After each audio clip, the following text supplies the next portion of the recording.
Hello, everybody. As we stand on the precipice of new scientific discoveries, it is not an overstatement to say that we inhabit the world sculpted by the hands of science, both materially and intellectually.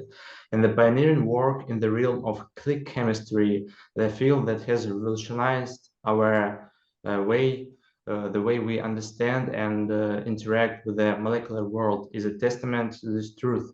For me, it's a great honor to be engaged in the dialogue with the 2022 Nobel laureate in chemistry, Morten Meldal, a luminary whose contributions have illuminated the path of scientific progress. Hi, Morten. I'm Hi. deeply grateful on behalf of Big Time and our community, I'm deeply grateful to you for your willingness to share your insights and time with us today. Thank you so much. Thank you for the invitation. Yeah, thank you. So, the first thing I would like to inquire, how do you see the field of chemistry evolving in the next decade, and what breakthroughs do you hope to see here? I think that what chemistry will bring over the next 10, 20 years is probably a better connection between the actual complexity of nature and our understanding of the chemistry world, the chemistry bondings, the chemistry aggregations and complexations, and so on. So there will be a much more holistic view of how chemistry leads to the complexity we have in our real world. Okay, thank you. Really good. And your work with the click chemistry has had a significant impact on the drug discovery. What other areas do you see the click chemistry having potential in the future? Well, I think that click chemistry has potential everywhere where you want to link two things together. And that's actually the power of the click chemistry, is that we can link almost everything on the molecular level together into larger units. So we can make architectures that were not possible before. And that's where click chemistry has its, the force. So you can imagine surfaces you want to cover with an antenna that can capture photons, and another one that can take that energy and make electrons. So you have a photovoltaic cell, or you have a solar energy cell that can actually be down to the molecular level and can be used as energy for controlling other things that are also single molecule events. So I think that there's a lot of future in material science using click chemistry, besides the pharmaceutical, progress that we have made over the last many years. Yeah, that's really amazing that we can see new technologies which could be affordable for more people and other things we can do. Okay. Yeah. You have received numerous awards and honors throughout your career. How do you stay motivated to continue pushing the boundaries of scientific research even after achieving such a great success? Well, it's not really a matter of having the ambition to push boundaries. It's because I really love the chemistry. I like to work with it, and that's how this whole thing has developed. Because when there's something exciting, I can't help going to the lab and working, day and night. So it's just because I like it. I see. The main thing is to enjoy the journey. Yeah, exactly. And I think that's how most discoveries are actually made, because I don't think that the scientists who really make the great discoveries, they don't do things that they expect results from in a particular way. They do new things, which are like playing in a sandbox, creating completely new kinds of insight into chemistry. Yeah, I see. But in this regard, have there been instances where your research did not yield the expected results, and how did you deal with them? And That's almost every project you starts out by being impossible, and it has to be like that, because otherwise it wouldn't be a challenge to go there. And the challenge is that you have an idea, you try to work on it, and it doesn't succeed. So you look around in your project, and then you find, oh, something else happened, which is really, really interesting. And that's happening all the time. So it also happened with the click situation where we were looking for another reaction. We were looking at another reaction when this reaction happened, and we started to investigate this reaction, the click reaction. And do you agree that any big discovery is happening because of the serendipity? And if so, why it is so Almost all of them. crucial to rely on it? Almost all of them. Really? Yeah. Wow. Yeah, it's really amazing. Okay, and how do you collaborate with other scientists to achieve common goals and breakthroughs in your field? Usually when you are a scientist and you want to collaborate, you have to actually not look for colleagues who do the same, but colleagues who do something completely different. Because then you can more or less be complementary in the research and help each other out rather than trying to do the same thing. So I'm always looking for collaborations, for example, structural studies or bio studies or something like that. And then I try to be the chemistry anchor in those collaborations. So that's how that works, I think, in general in science. If you try, I've tried that. If you try to collaborate with people who do exactly the same as you, it's not very fruitful. It's usually creating all sorts of blocks in the collaboration. Yeah, should be the opportunities to be diverse as much as possible. Yeah. Okay, Morten, you have a passion for building guitars. How does this creative outlet influence your work as a scientist? And also, oh, yeah, that day, really cool, made by your hands. Yes. Very, So very this nice. this is an interest. I'm playing music, right? So I have had this interest, and I got when I was young. I helped a forester to put his forest on a computer, and as a thank you, he gave me an oak tree, Yeah. a huge oak tree that he cut out in slices of the right, thickness for a guitar. So I've used that wood for making guitars over the years. Awesome, really nice. A great pleasure to hear that from you. And probably you have some, key strategies of combining family life with the work and research. Something. Yeah, so I think that you if you only do your work, you're actually not achieving too much. You have to do other things in order to get inspired, in order to change your way of thinking, in order to, be able to imagine other things than just your chemistry, because that feeds into each other, the way that you are imagining things. And the chemistry world is really a imaginary world. We have to be able to imagine the molecules as three-dimensional shapes that interacts and so on. So I think it's important that you do other things that strengthens your ability to think abstract and in images. Okay, thank you. In regard to scientific publications, how do you tackle the challenges and demands associated with the increasing and more increasing volume of scientific research and publications? Well, it's almost coming automatically when you are, if you're interested in your work and you do some exciting things. The first thing you want to do is, of course, share it with people. So you make your publications. If it's one more or less doesn't really matter. It's more important what is in the publication. I think that too many people are concerned about the number rather than the content. And I also think that it's important to take your time when you do research. A lot of the stuff that is out there in the literature is impossible to repeat. And this is, of course, a big problem for science. So I think that it would be very good if everybody were more honest about their research. It's not easy to do research, and it's not always successful. So you have to be very honest about that when it's not. Or when it's limited success, then it's important to state that it's limited success, because the success is still there. I mean, if you're making a new molecule, you're making a new molecule, and that's a big story.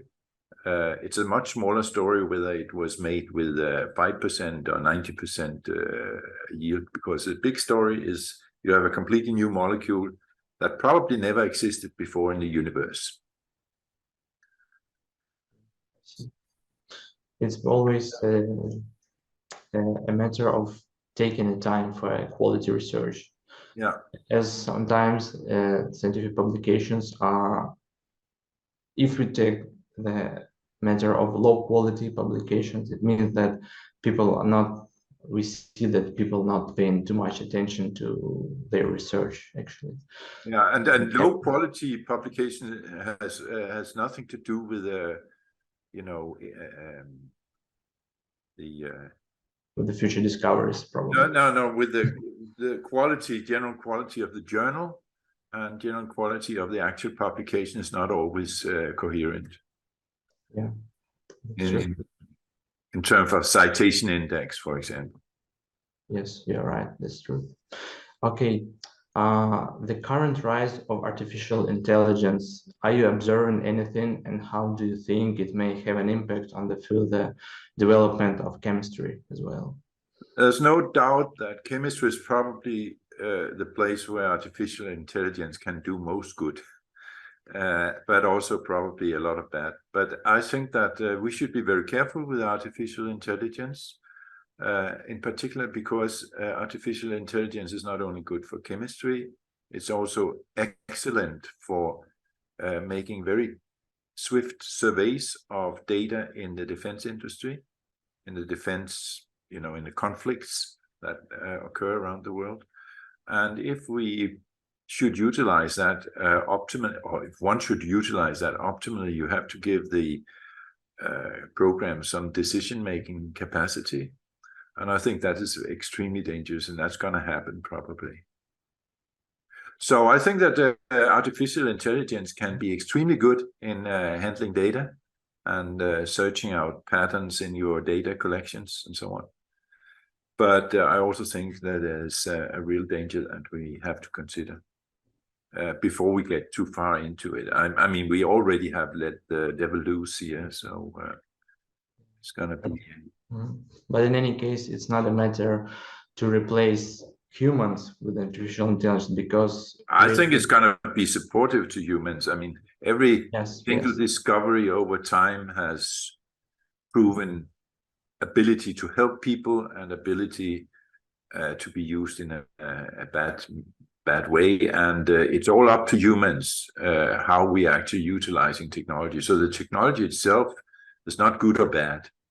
It's the same with all the other technologies, GMO, for example, or nuclear power and so on. All of those are just fantastic discoveries and inventions. And it's just up to humans to use them correctly. So it's our ability to steer in a world of conflict that really matters. Yes, that's true. Thank you. In your opinion, what are the biggest challenges in the scientific community faces today, and how we can address them? And also, I'm really curious about Denmark. What are the challenges in science it may have now? How do you think? Let's take them one at a time. And the first one was, I didn't hear it. You said two things. The first one was about the biggest challenges in the biggest, community. So that is of course the environmental problems. We have only seen the very beginning of this problem. It's a huge problem, and it's going to increase dramatically over the time. I think it's very difficult for science to help in any other way than just measuring the consequences of what we are doing. It's not science that is going to stop us using the wrong resources and so on for producing energy. That's controlled by the financial markets and politicians. Politicians are too short-sighted for making the right decisions in the environmental crisis, and that is a real problem.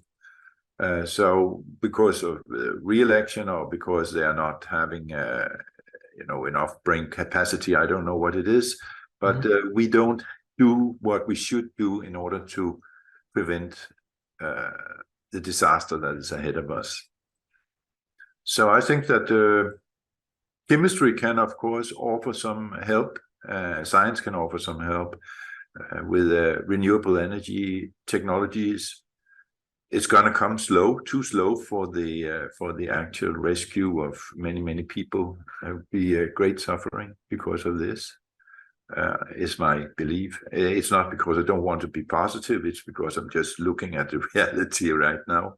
Yeah, it's not an easy task to steer this. Every second, third day, you see some catastrophe around the world, and people just have to acknowledge that this is actually happening in order to make politicians and financial people make the right decisions in this scenario. yes. Unfortunately, sometimes just capitalistic things happening and prevailing more rather than solving big problems. But again, I think that science will play a vital role in trying to control this, because science is the one that can unanimously decide that there's a problem because they have the data to show and prove it. And I also think there might be some solutions ahead, in particular in renewable energy area, where we can make it much more accessible and much cheaper. We can we can make technologies that work together, like producing the energy, storing the energy, distributing the energy, and so on. And I think that will happen because there's such a great pressure at the moment, particularly maybe even the stupid conflict in Ukraine can actually have a positive effect on that, because we don't get this Russian gas and oil anymore, and I think that's a very good thing. That will allow us to develop the alternative energy strategies. Yeah. It's a good motivation for really big changes. Yeah. Yes. And especially for Denmark, do you think something special? Well, Denmark is a very lucky country, actually. We are very privileged in Denmark because of our taxation system. That sounds funny, but it's true. Because of our very high taxation here in Denmark, I think that's key to our success. The foundations in Denmark formed because it was better to do that than other things because of the taxation. So we have these huge foundations that are supporting research, and we are doing tremendous progress in all sorts of areas because of that. So scientifically, I think that's one of the best places in the world right now. You can get the funding that is needed to do very exciting research. And the foundations have also matured significantly. So they now support research in a different ways, more productive way, you may say, for fundamental research results. I see. Good to hear that. Really good. Okay, and what advice would you give to those interested in pursuing a career in chemistry or in science in general? And what traits do you believe are essential for success in this field? So science in general, but in particular chemistry, is very much a field where you need to understand science in terms of math, in terms of other things, in particular in terms of images. So science is in particular chemistry is a field where you have a three-dimensional world of molecules that interact and affect a lot of activities. It's both in the inorganic, in the organic, and in the life world. You have all of these interactions that we need to understand, and that's where our challenges are right now. How do we get a better understanding of all of that is going on? So I see that science has a great future, actually, in trying to make the society at large understand chemistry. And when that happens, it has to be by making people understand what is happening in this imaginary world down to the molecular level. So I think that we should try to educate our children in chemistry. Chemistry is all around us. It's everything actually around us. And our understanding of that is just as important as reading, writing, and math. So I have a program where we're trying to establish a video teaching system, which should start from first grade in order to increase our knowledge of chemistry in particular. I think that careers in chemistry very much depend on your imaginary understanding of this invisible world. So the chemistry that I can see it from my students, for example, that when they have this framework of images of the chemistry, it's much easier for them to understand what actually is going on and to handle the design processes, the synthesis, and all of that they have to carry out in the laboratory. So I think that this is a very important thing to try to disseminate to not only those who will choose a career in chemistry, but to the entire population. So that's what we will try to do. Okay, I see. With the students, do you use the how extent do you use the virtual reality or augmented reality technologies? Do you use that? Well, I wouldn't call it augmented reality. It's just molecular modeling, computer programming. It's making this visible by the means that we already have. Has been a fantastic development of visualization techniques over the years. And we can now calculate and show molecules like they were real things, you know, and they are, of course, but become reality to the children and to, you know, also people starting their studies. Yeah. Now the youngest one are really in the position they can be attracted to new technologies and science and to fall in love with that. Yeah, as much as they can. Yes, yeah. So we would do videos that show, you know, what it is when you travel into the hydrogen molecule. Look at the nuclei, look at the electron cloud, how that looks, and then it meets another atom of hydrogen and they form the hydrogen molecule. You see how the electrons change. They then meet an oxygen and react with that oxygen, and you see the water forming. You can split the water by electrolysis, and you will go out and in from macroscopic world to the molecular world again and again, and teach the children that there's a real channel of communication between what we see around us and what we can imagine is happening in these surroundings on a molecular level.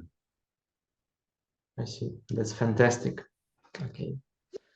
Dear Meldal, it's been an absolute pleasure speaking with you today. Your insights and experience are truly inspiring, and I'm sure our audience will appreciate it as much as I do. I'd like to wish you continued success in all your future endeavors, and will certainly be following your work with a great interest. And thank you once again for your time and for the significant contributions you have made. Thank you so much. And all the best to you and Ukraine. Thank you. Thank you so much. Great pleasure to hear.